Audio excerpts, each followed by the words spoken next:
Area 51 is the internet's latest fascination. Here's everything to know about the mysterious site. My client is waiting, so let's go.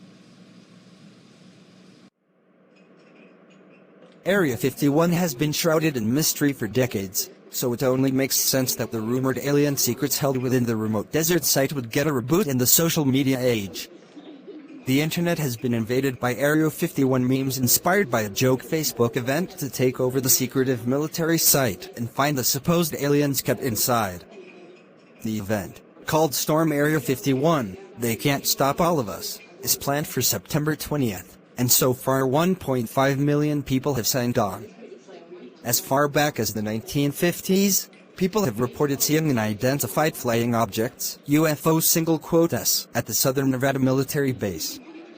On June 17, 1959, the Reno Evening Gazette published a story with the headline "More Flying Objects Seen in Clark Sky," and described how Sergeant Wayne Anderson of the local sheriff's office was among several locals to spot what the paper described as an object bright green in color and descending toward the earth at a speed too great to be an airplane.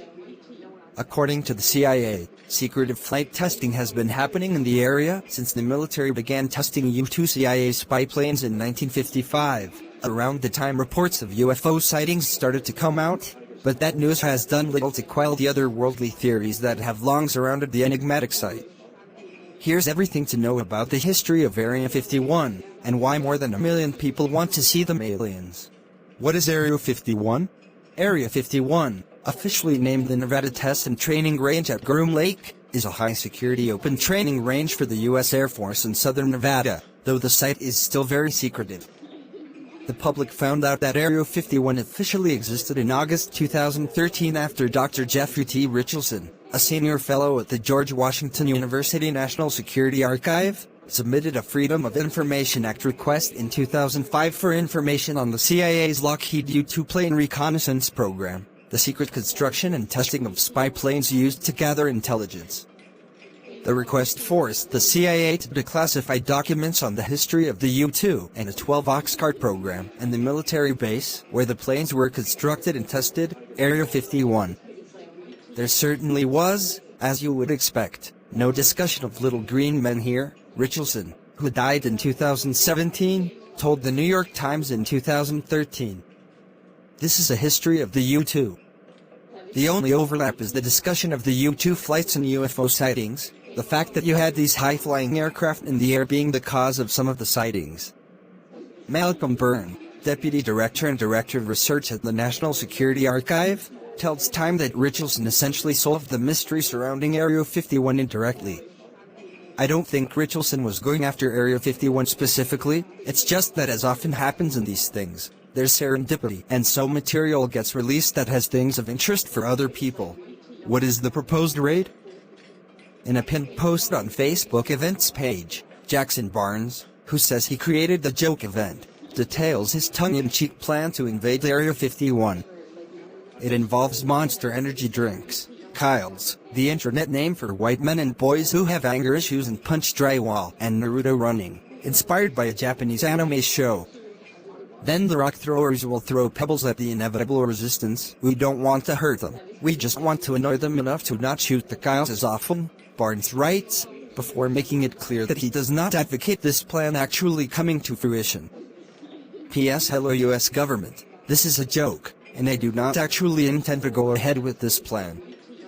I just thought it would be funny and get me some thumbs-uppies on the internet. So far, 1.5 million people from all over the world have signed on to join the raid, and the event has inspired a mega-viral meme. Even rapper Lil Nas X released a new music video for his hit Old Town Road that features cowboys raiding Area 51. How has the government responded to the raid? A spokesperson for the U.S. Air Force told several media outlets that they are aware of the plans to raid Area 51, and are staunchly against them. Any attempt to illegally access the area is highly discouraged, an Air Force spokesperson told NPR in a Monday statement, along with several other media outlets.